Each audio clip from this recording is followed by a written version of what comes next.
Hero ఇక్కడేం చేస్తున్నావు? వాళ్ళందరూ బయలుదేరడానికి రెడీ అవుతున్నారు, త్వరగా రా.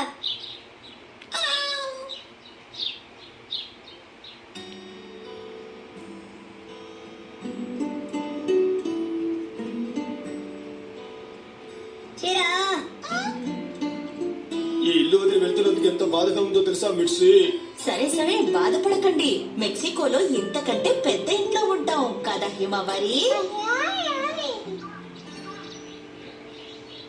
ఆ అబ్బాయిని చూసి మనం చాలా కాలం అయింది కదా షీరో. ఇదిగో దీన్ని తిను. ఇదిగో చూడు షీరో, నాకు మళ్ళీ ఒంట్లో బాగోలేకుండా పోవచ్చు.